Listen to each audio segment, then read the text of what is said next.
강풍을 동반한 장맛비에 밤사이 충북에서도 피해가 속출했습니다. 공인중개사 업계가 청주의 부동산 규제 해제를 요구했습니다. 형평성을 잃은 대책이라며 삭발로 항의했습니다.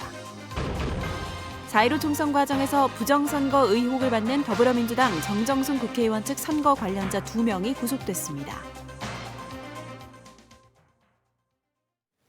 여러분 안녕하십니까? 계속해서 충북 지역 뉴스입니다. 밤사이 충북에서도 강풍을 동반한 장맛비에 나무가 쓰러지고 산비탈이 무너지는 등 곳곳에서 피해가 속출했습니다. 모레까지 또 장맛비가 예보돼 있어 주의가 요구되고 있습니다. 조미애 기자입니다. 큰 나무가 쓰러지면서 도로 전체를 가로막았습니다.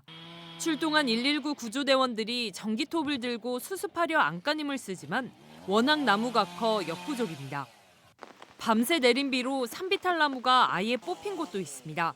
쓰러진 나무를 제거하느라 도로보수원들도 진땀을 뺍니다. 이게 비가 많이 와서 쓸려 내려온 것 같아요. 그래서 여기 이렇게 길목에 이렇게 가로질러서 이렇게 쓰러져 있어서 119나 이런 데 신고를 해가지고. 옥천에서는 바위와 흙이 무너져 내리면서 생활자원 회수센터를 덮쳤습니다. 건물 외벽과 기계 등이 손상돼 3억 원 재산 피해가 났고 추가 붕괴 위험에 운영도 중단됐습니다. 산 중턱에서 이제 비가 많이 오는 바람에 굴러갖고 떨어져서 건물 외벽 일부하고 이제 기둥 안쪽에 설비 이송 컨베이어 일부가 피해를 입었어요. 산비탈이 무너진 영동의 한 마을. 흘러내린 토사에 하천과 배수로가 막히면서 한때 마을회관으로 사용했던 건물이 침수됐습니다. 건물에서 지내던 70대 주민은 급히 대피해 인명피해는 없었습니다. 누워있는데 건물 뒤쪽에서 우르르 꿍꿍꿍 하더래요. 그래서 깜짝 놀라서 나와보니까 무너진 거지. 다행히도 이제 나무만 보일러실 쪽으로 넘어지고 바위가 하나 큰 게 있었는데 비켜서 또랑 쪽으로 떨어져갖고 그나마 이제 인명피해는 없었던 거죠. 잇따른 장맛비로 집안이 약화되면서 오늘까지 이틀간 소방에 접수된 도내 비 피해 신고는 90여 건에 이르고 있습니다.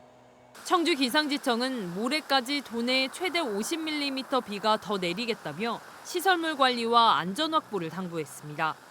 MBC 뉴스 조미애입니다. 오늘 새벽 청주에서 음주운전 교통사고가 잇따랐습니다.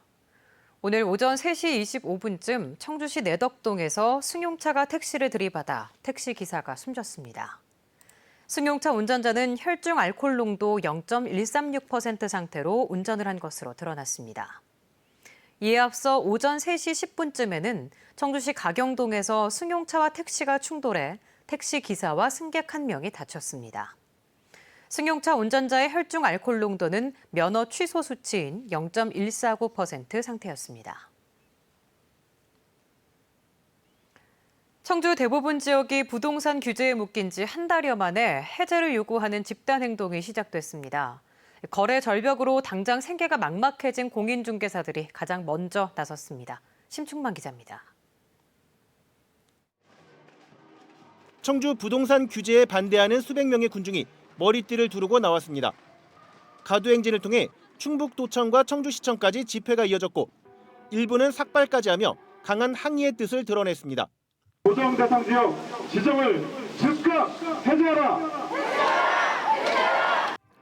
청주를 조정 지역에 포함한 6.17 대책 이후 한 달 넘게 거래 절벽 상태가 이어지자 생계의 직격탄을 맞은 공인중개사 단체가 당장 규제 지정을 풀어달라며 가장 먼저 가시적인 행동에 나선 것입니다.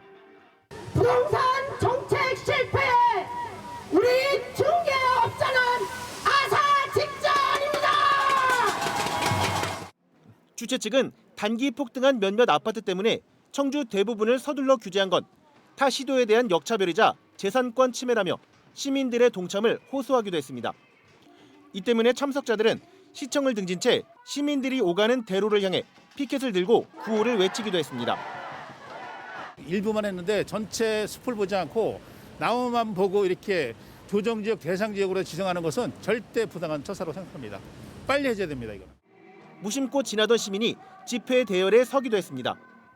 저도 시민 한 사람으로 청주 시민 한 사람으로서 이게 너무 빨리 조정이 돼서 이게 선량한 시민까지도 피해를 보는 게 아닌가. 개별 전화 항의에 이어 첫 집단 행동에 맞닥뜨린 청주시는 정부의 조정지역 해제를 건의하기 위한 데이터 분석 작업에 들어갔습니다. 한편 6.17 대책 직전 주간 아파트값 상승률이 1.3%대였던 청주 청원과 흥덕은 현재 0.1% 아래로 급락했습니다. MBC 뉴스 심충만입니다. 네, 다음으로 충청권 리포트입니다. 대전시장이 세종시와의 통합을 제안하며 대전-세종 통합론이 쟁점으로 떠올랐습니다. 행정수도 완성 논의는 물론 충청권 전체에도 상당한 영향을 줄 수밖에 없어 촉각이 쏠리고 있습니다. 대전의 문은선 기자가 보도합니다. 허태정 대전시장의 세종시와의 통합 제안은 전격적이었지만 구체적인 로드맵이 없었습니다. 광역 경제권을 넘어 행정구역 통합까지 언급했지만 그 흔한 여론조사 하나 없이 전격 발표하면서 성급했다는 지적이 나오고 있습니다. 허 시장은 당장 행정통합을 하자는 게 아닌 세종시의 행정수도 이전이 먼저라는 점을 거듭 강조했습니다. 지역 사이에 도시 인프라가 공유되고 또 경제 공동체가 되었을 때는 이런 행정적인 통합의 문제도 충분히 논의해 볼 수 있다고 봅니다. 시는 통합 제의를 한 만큼 대전세종연구원에 통합 효과 등에 대한 연구 분석을 의뢰하고 시민 여론조사도 실시할 예정입니다. 하지만 지방자치단체 간 통합은 그리 간단한 문제가 아닙니다.